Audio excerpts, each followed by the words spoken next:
Happy Vlogmas, everyone!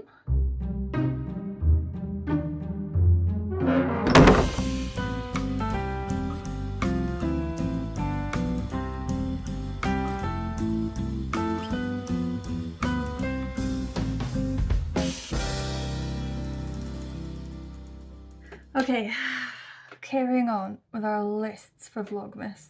Our listmas, if you will. Okay, I've got a new one for you. We did best streaming TVs and movies, okay, and now I feel like it's time to do best graphic novels.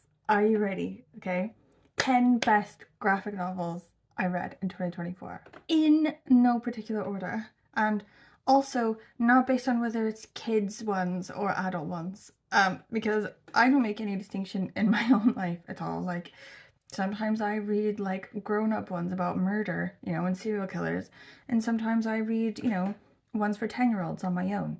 Like, sometimes I read those with my kid, but like a lot of hell of the time I just read those on my own late at night because I love them as well. So, in 100% no order, first one, Young Hag and the Witch's Quest. Okay, this is by Isabel Greenberg. I talked about this actually in another video recently because I read it in, I think, November, and I did like an October-November wrap-up. I got it from the library, so I don't have it, but I'm going to try to find photos that I can show you now. Okay, so this one, Isabel Greenberg, she's well cool. She does a load of good ones I really like. She did this one about like the Brontes that I thought was really cool, and a bunch of other ones. So this one is about Morgan Le Fay. So she's, all this stuff with King Arthur and all this stuff has gone down, and it's like loads of years later, and she's a grandma, and the magic of Britain is gone. There used to be magic in Britain, but now there's none. So Morgan Le Fay, she goes around, she's like this traveling witch woman with her daughter and her granddaughter, and they call themselves witches and they practice magic, but really it's just like real life magic, you know, like medicine and, you know, like wives' tales type stuff. Like, they don't do real magic because Britain doesn't have any magic left. But as it unwinds, we find out why it is that the magic is gone, and Morgan Le Fay's part in it, and what they have to do, all of them together, to sort of bring the magic back to Britain. It's cute. It's got cute characters in it. The granddaughter's a cute character, and also she like meets a friend along the way who sort of comes with them, and that's quite a cute character as well.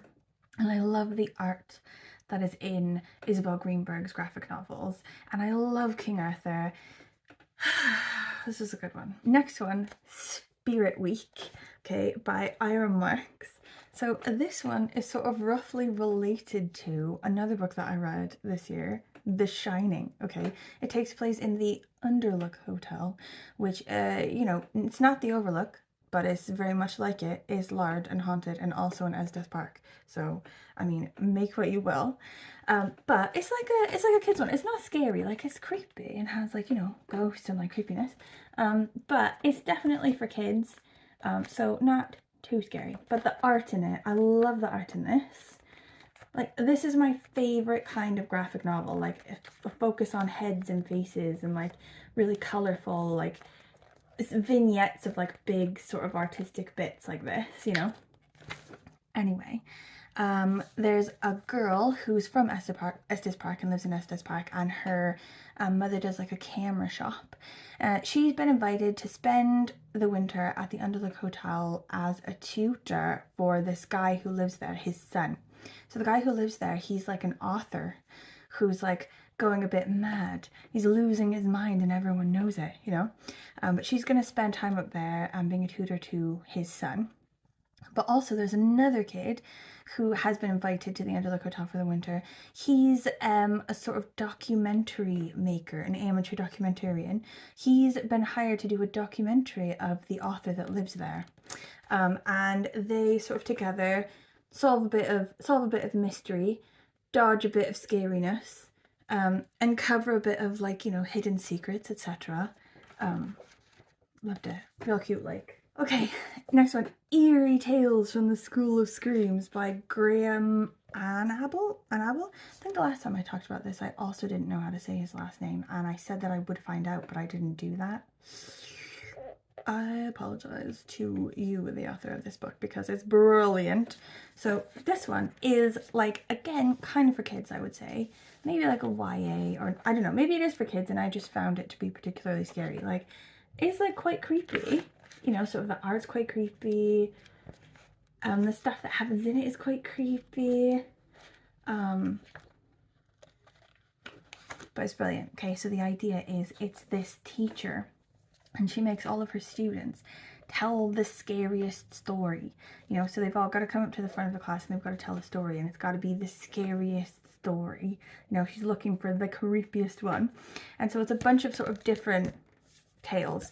So like the first one is about like a sort of creepy dead guy, and the next one's about like a sort of creepy house, you know. Another one's about like a sort of creepy creature in space, you know, that sort of thing. And then it has like a twist at the end that Anne and I, when we were reading this, normally we can guess the end because these kids' books, but we didn't see it coming. It was a full twist.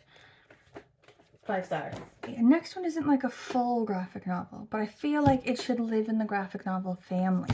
So I'm leaving it, or in the graphic family, because it's not fiction, it's non-fiction. It's about urban legends. It's an illustrated history of urban legends, okay, by Allsuch Boardman. I don't know if that's his real name or if that's just his pen name, but if he was born with that name, the name is banging. But he does loads of these. Like there's one about like UFOs, and there's one about like ghosts and stuff like that. Anyway, this is brilliant. I love urban legends.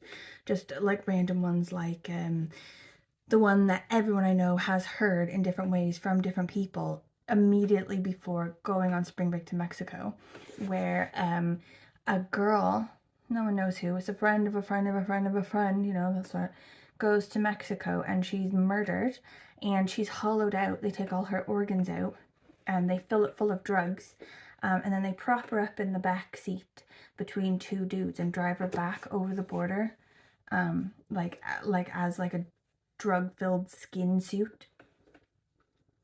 It's not true, is it? It's not true. It's an urban legend, but everyone has heard it. Everyone I know has heard it, and no one heard it from the same place. Anyway, like, I love crap like that. So this one is about just like sort of the history of urban legends.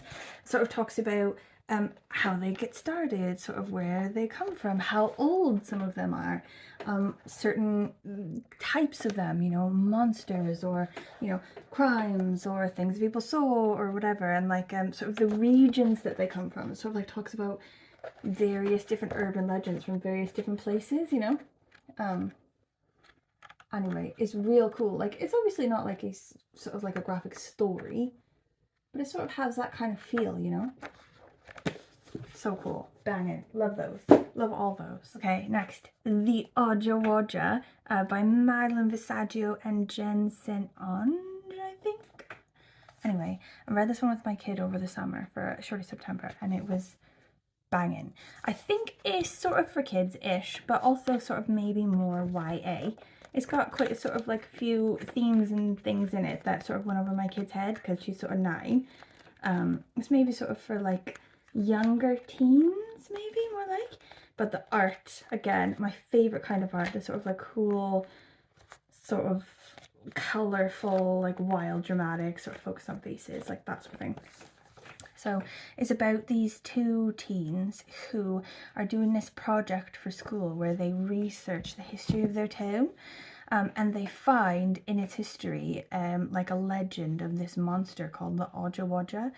And as part of the project, and just because they're bored, they try to summon it. And they're like, oh, we haven't summoned it, but in reality they have sort of summoned it.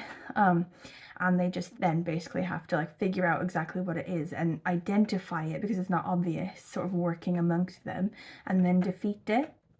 But it's sort of based in this sort of puritanical history of the town with these like gross men hundreds of years ago who were trying to like purge the town of like sin and impurity. Do you know what I mean? And like things like that. And like one of the teens is queer and the other one is neurodiverse, like things that sort of one which would have been completely not allowed and sort of like punished under this sort of regime of these like town dudes, and another which would have just been really misunderstood and sort of like not trusted, you know.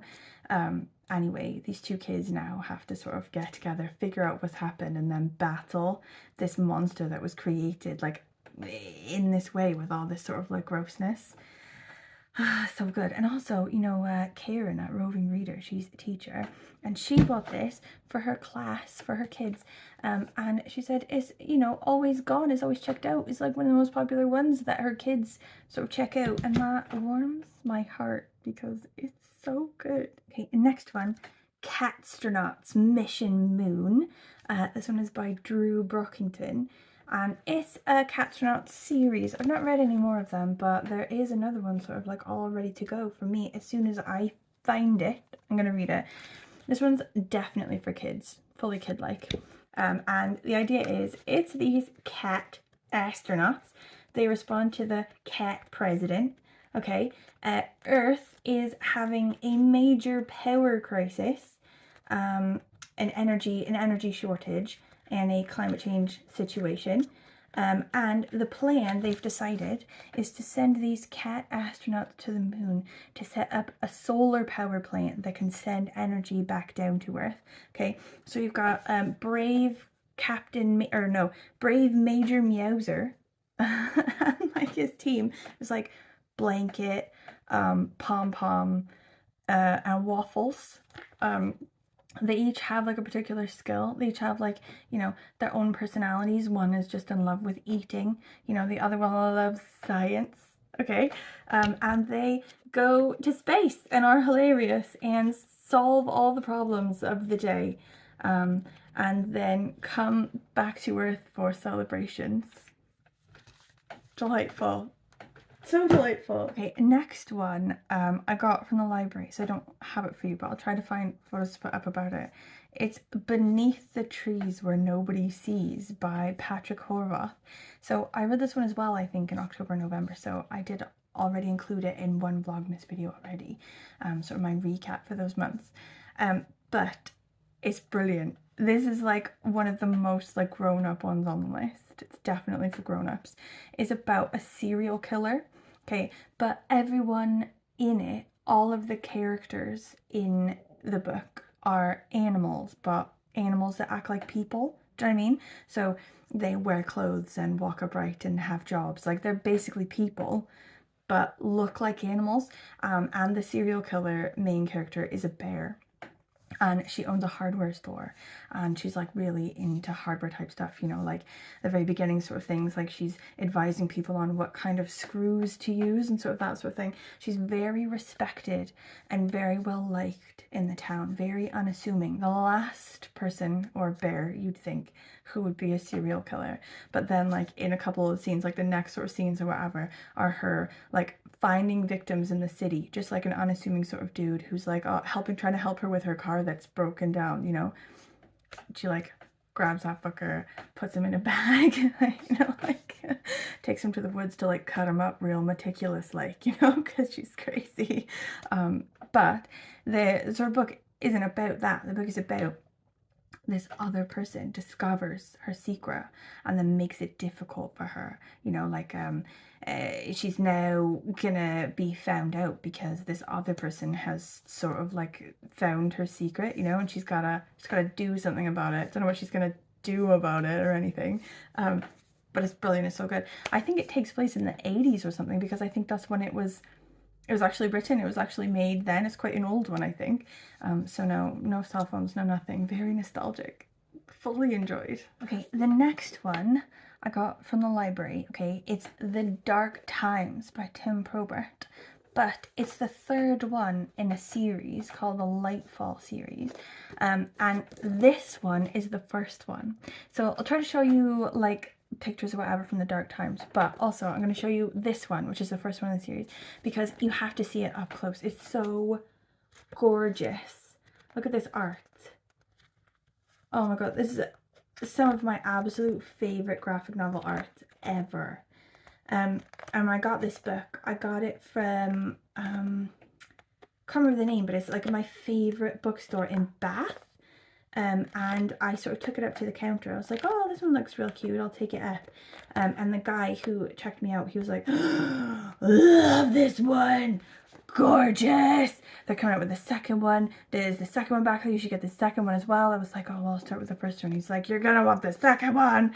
Like, he was also obsessed. But basically the idea is, okay, it's this like magical land with these like magical creatures or whatever. You got Bee, who's the granddaughter of this like pig wizard. Not blood relative, like she's adopted. She's the adopted granddaughter of this like pig wizard. And they live in this land where it's all like artificial light. There is no sort of sun or anything. They've got these towers set up with light that acts like the sun. But there was this like evil bird or something, this like god bird, who attacked those lights and sort of like put them out. So now in the third one, she and her grandfather and a bunch of other people have to try to sort of figure out what's happened, like the history of the lights and why it is that this god bird put the lights out and how it is that they can find a way to bring the light back and blah, blah, blah. But she's also got this friend called Cad, who's a Galdurian. And he's part of this race of creatures who everyone thought went extinct like long ago. But he's around. He had no idea that he was supposed to have been extinct. It's like news to him, but he is actually the last of his people. He was like, yeah, I'm the last of them all. But he's like intrinsically linked to this like history of why the lights have gone down, and sort of they've got to figure out his history and how he's related to it all as well. Ugh, like gorgeous, so good, so interesting, like the plot's so interesting, like good twists and turns, lush, so good. Okay, next one is Stitchhead by Guy Bass and Pete Williamson. So this was originally like a kid's book, not a graphic novel, just like, you know, normal text book, like a middle grade book. And they've made it into a graphic novel. They've like given it a graphic novel version. And I'm so glad they did, because for me personally, I feel like it's 1,000 times better than the actual book, because the art is so wild. It's so cool. Wait. Here, I'll show you. Like, this is the mad scientist. That's Stitchhead and like the townspeople. Look how cool it looks. Like, my kid actually went to World Book Day, like for school, like dressed as like this girl. But anyway, so the idea is Stitchhead, he lives in a dark, scary castle with a mad scientist. He was the mad scientist's first ever creation when the mad scientist was a kid, okay? But as the mad scientist has grown up and made bigger and better things, he's completely forgotten that he made Stitchhead when he was a kid. And he doesn't even recognize Stitchhead is around. He's completely forgotten about him. So Stitchhead just sort of like is a ghost that sort of wanders the halls alone, sort of helps his mad scientist friend, you know, in like big ways, but the scientist doesn't know that it's him, you know, sort of helping him and stuff like that. But he has to come to his mad scientist friend's aid in a big way when something he does turns the townspeople against him. So there's going to be like, you know, an angry mob of townspeople coming to the castle to sort of burn the mad scientist, and Stitchhead has to sort of come to his aid. Real cute, super cute. Okay, last one is 8th Grade Witch. Okay. This was also adapted. It's like an adaptation, a different kind. There's a version that exists that isn't a choose your own adventure version, but I feel like the choose your own adventure version is way better. Okay, I love it. Like, I used to like choose your own adventure books, like with proper text. I'd never read a choose your own adventure graphic novel before, and it's changed my life. It's banging. I love it. I read it with Anwen. So the idea of this one is there's a new girl in town, and she moves into a haunted house, and it's got a backstory with a town witch and also her family's ancestors. Also there's fellow kids at the school who, depending on which ending you choose, can either be really warm and welcoming and nice to her, or absolutely horrible and sort of like lead her to terrible ends. So you've got to sort of like go through and try to get as far as you can before you're killed or anyone else is killed around you, or you end up turned into a spider and trapped in a box, or like etc.